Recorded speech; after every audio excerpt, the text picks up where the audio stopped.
नमस्कार दोस्तों, जैसा कि हम जानते हैं कोरोना महामारी एक विकराल रूप धारण कर रही है, जिससे हमारे आवश्यक कार्य बाधित हो गए हैं। उसी को देखते हुए माध्यमिक शिक्षा परिषद ने सिलेबस में कुछ कटौती की है, जो 30% बताई जा रही है। आज हम जानेंगे भौतिक विज्ञान मतलब फिजिक्स का कितना सिलेबस कम हुआ है, कौन कौन से टॉपिक कम हुए हैं। आइए देखते हैं।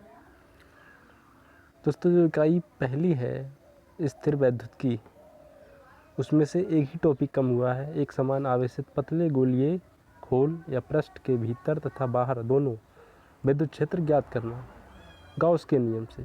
ठीक, इसके बाद वैद्युत धारा। दूसरा, वैद्युत धारा में है दो टॉपिक हैं। कार्बन प्रतिरोधकों के लिए वर्ण कोड, कार्बन प्रतिरोधकों के लिए वर्ण कोड।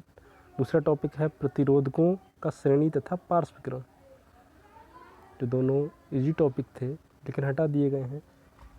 इसके बाद तीसरी इकाई है विद्युत धारा का चुंबकीय प्रभाव तथा चुंबकत्व।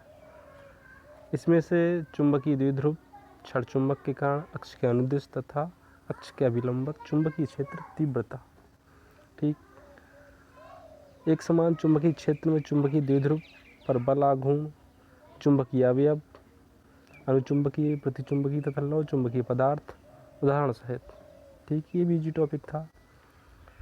विद्युत चुंबक तथा इनकी तीव्रताओं को प्रभावित करने वाले कारक और स्थायी चुंबक। ठीक, इसके बाद वैद्युत चुंबकीय प्रेरण तथा प्रत्यावर्ती धारा इकाई 4 से शक्ति गुणांक और वाटहीन धारा, दो टॉपिक हटाए गए हैं, शक्ति गुणांक और वाटहीन धारा। इसके बाद इकाई 5 से वैद्युत चुंबकीय तरंगी जो इकाई है, उसमें से एक ही टॉपिक हटाया गया है, विस्थापन धारा की आवश्यकता। यही टॉपिक था, विस्थापन धारा की आवश्यकता। इसके बाद जो सिलेबस है हमारा आने वाला नहीं, ये सेकंड बुक जो है खंड खा, उसमें से है पहली इकाई प्रकाशिकी। उसमें से टॉपिक जो हटाए गए हैं वो है गोलीय दर्पण, दर्पण सूत्र, प्रकाश का परावर्तन, प्रकाश का प्रकीर्णन, आकाश का नीला वर्ण, सूर्योदय एवं सूर्यास्त के समय आकाश में सूर्य का रक्ताभ दृष्टिगोचर दिखना। मतलब वही टॉपिक है ये कि सूर्यास्त और सूर्योदय के समय सूर्य ज़्यादा लाल दिखाई देता है। अगला टॉपिक है सूक्ष्मदर्शी तथा दूरदर्शी की विभेदन क्षमता। इसके बाद टॉपिक है ध्रुवण, पोलराइजेशन, मतलब समतल ध्रुवित प्रकाश, ब्रूस्टर नियम, समतल ध्रुवित प्रकाश तथा पोलेराइड का उपयोग।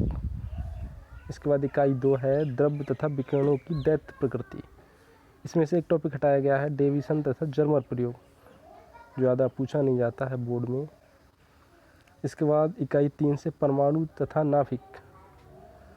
इसमें से है रेडियोएक्टिविता बोलते हैं जैसे अल्फ़ा, बीटा तथा गामा किरणें, इनके गुण, रेडियोएक्टिव 6 नियम, बंधन ऊर्जा प्रति न्यूक्लियॉन तथा द्रव्यमान संख्या के साथ इसमें परिवर्तन।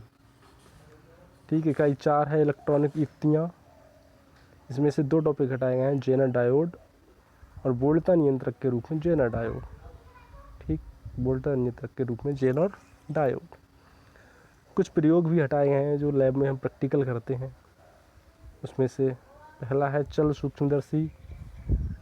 सूक्ष्मदर्शी द्वारा कांच के गुटके का अपवर्तनांक ज्ञात करना। समतल दर्पण तथा उत्तल लेंस द्वारा किसी द्रव का अपवर्तनांक ज्ञात करना। अवतल दर्पण के प्रयोग में U के विभिन्न मानों के लिए B का मान ज्ञात करके अवतल दर्पण की फोकस दूरी ज्ञात करना। ठीक, इसके बाद चौथा है एमीटर तथा वोल्ट मीटर द्वारा ओम के नियम का सत्यापन करना तथा तार के पदार्थ का विशिष्ट प्रतिरोध ज्ञात करना। उत्तल लेंस का उपयोग करके उत्तल दर्पण की फोकस दूरी ज्ञात करना। U तथा V अथवा 1/U तथा 1/B के बीच ग्राफ खींचकर किसी उत्तल लेंस की फोकस दूरी ज्ञात करना।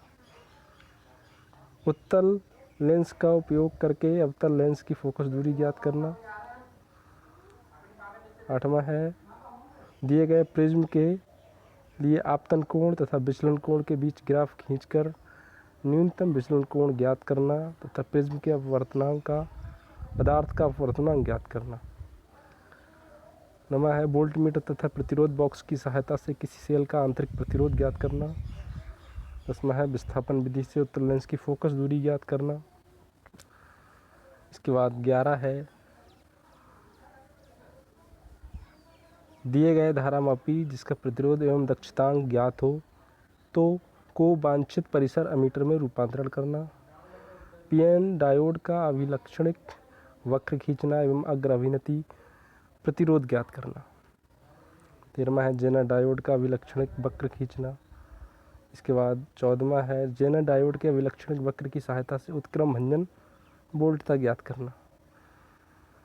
15वां और आखिरी किसी उभयनिष्ठ उत्सर्जक पीएनपी एवं एनपीएन ट्रांजिस्टर के अभिलाक्षणिकों का अध्ययन करना तथा धारा एवं वोल्टता लब्धियों के मान ज्ञात करना।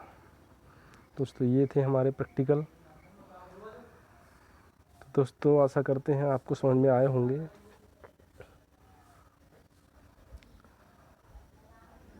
नमस्कार दोस्तों, इसके बाद मिलते हैं अगले वीडियो में।